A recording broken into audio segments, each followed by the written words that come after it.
నమస్కారం, చిన్న స్టాక్స్ తెలుగుకి స్వాగతం. స్టాక్ మార్కెట్ గురించి తెలుసుకున్నాం, కానీ చాలామంది బిగినర్స్కి ఒక డౌట్ ఉంటుంది. అసలు ఒక కంపెనీ షేర్ ఎలా కొనాలి? కొనుక్కున్న షేర్ను ఎలా అమ్మాలి?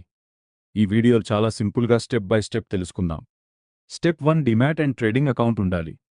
స్టాక్ కొనడానికి ముందుగా మీకు డిమాట్ అకౌంట్ మరియు ట్రేడింగ్ అకౌంట్ ఉండాలి. డిమాట్ అకౌంట్లో మీరు కొనుగోలు చేసిన షేర్లు డిజిటల్ రూపంలో ఉంటాయి. ట్రేడింగ్ అకౌంట్ ద్వారా షేర్లను కొనుగోలు, అమ్మకం చేస్తారు. స్టెప్ 2, ట్రేడింగ్ యాప్ ఓపెన్ చేయండి. మీ బ్రోకర్ ట్రేడింగ్ యాప్ని ఓపెన్ చేయండి. తర్వాత సెర్చ్ ఆప్షన్లో మీరు కొనాలనుకుంటున్న కంపెనీ పేరు లేదా స్టాక్ సింబల్ సెర్చ్ చేయండి.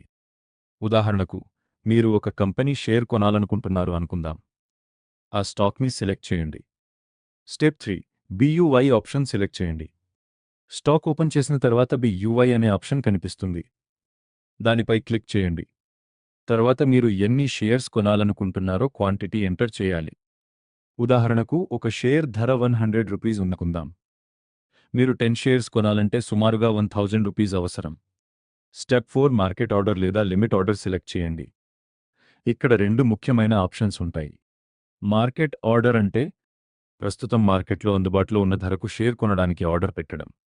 లిమిట్ ఆర్డర్ అంటే మీరు నిర్ణయించిన ధరకు మాత్రమే షేర్ కొనడానికి ఆర్డర్ పెట్టడం. ఉదాహరణకు, షేర్ ధర 105 రూపీస్ ఉంది, కానీ మీరు 100కి కొనాలనుకుంటున్నారు. 100 రూపీస్ లిమిట్ ప్రైస్ పెట్టవచ్చు. షేర్ ధర 100కి వస్తే ఆర్డర్ ఎగ్జిక్యూట్ అయ్యే అవకాశం ఉంటుంది. స్టెప్ 5, ఆర్డర్ కన్ఫర్మ్ చేయండి. క్వాంటిటీ మరియు ఆర్డర్ టైప్ చెక్ చేసిన తర్వాత BUY ఆర్డర్ కన్ఫర్మ్ చేయండి. ఆర్డర్ ఎగ్జిక్యూట్ అయితే మీరు కొనుగోలు చేసిన షేర్స్ మీ హోల్డింగ్స్లో కనిపిస్తాయి. ఇప్పుడు స్టాక్ ఎలా అమ్మాలి? మీ ట్రేడింగ్ యాప్లో హోల్డింగ్స్ సెక్షన్ ఓపెన్ చేయండి. మీరు అమ్మాలనుకుంటున్న స్టాక్ని సెలెక్ట్ చేయండి. సేల్ ఆప్షన్పై క్లిక్ చేయండి. ఎన్ని షేర్స్ అమ్మాలో క్వాంటిటీ ఎంటర్ చేయండి. మార్కెట్ ఆర్డర్ లేదా లిమిట్ ఆర్డర్ సెలెక్ట్ చేసి సేల్ ఆర్డర్ కన్ఫర్మ్ చేయండి. ఆర్డర్ ఎగ్జిక్యూట్ అయితే మీ షేర్స్ సెల్ అవుతాయి. చిన్న ఉదాహరణ, మీరు ఒక షేర్ని 100కి కొనుగోలు చేశారు అనుకుందాం. కొంతకాలం తర్వాత ఆ షేర్ ధర 120కి పెరిగింది. మీరు 120కి అమ్మితే ధర తేడా 20 రూపీస్. అయితే యాక్చువల్ ప్రాఫిట్ లెక్కలో బ్రోకరేజ్ మరియు ఇతర అప్లికేబుల్ ఛార్జెస్ కూడా ఉండవచ్చు. బిగినర్స్ గుర్తుంచుకోవాల్సిన ముఖ్యమైన విషయం, స్టాక్ కొనడానికి ముందు కంపెనీ గురించి తెలుసుకోండి.